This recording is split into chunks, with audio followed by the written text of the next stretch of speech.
over the last few years, every year we've had over 1,000 false alarm calls, and that's directing our police resources a lot of time to things they should be doing otherwise. And it has increased every year. For the last 10 years, our false alarm calls continue to rise. This alarm ordinance covers only those alarms that activate a 911 call. A lot of people these days have the doorbell cameras, and if it's not activating a 911 call, it would not need to be registered under this ordinance. Correct. Homeowners and businesses. In fact, the majority of our false alarms are businesses. And typically, this ordinance really only applies to human error. There's so many exceptions in this ordinance. If the power outage or, act of God, what this ordinance targets is human error. Or a lot of times with the businesses, it's just a matter of not training employees how to properly arm and disarm an alarm. And so this ordinance is an incentive to, if you have those issues of operation or maintenance, that they get taken care of.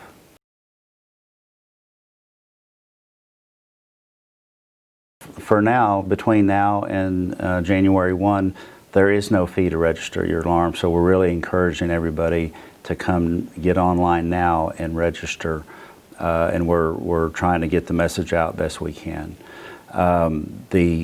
After January 1st, for a residential alarm permit, it'll be $25, and for businesses, it'll be $50, and that's a one-time fee for life. It's just a one-time registration fee.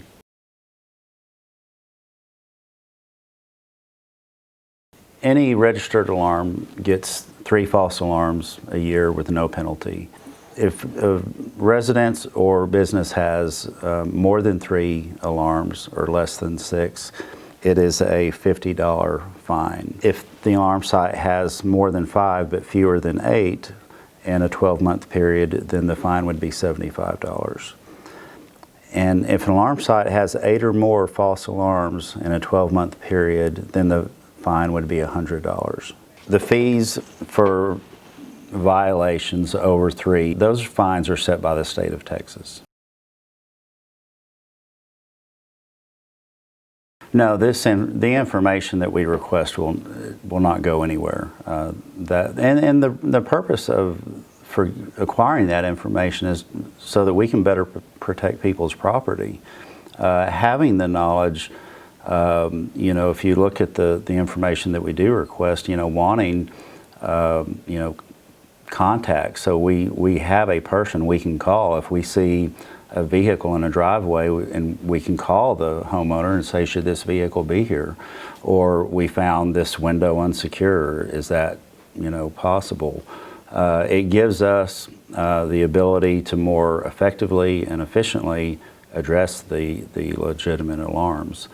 Having other information like is there pets or dogs in the house, that would be something that an officer would want to know before they made entry if they found a door insecure. So the information that we request is really just to help us provide a better service and keep our officers safe. The fact is we do and will respond to all alarm calls, and we will respond to all 911 calls.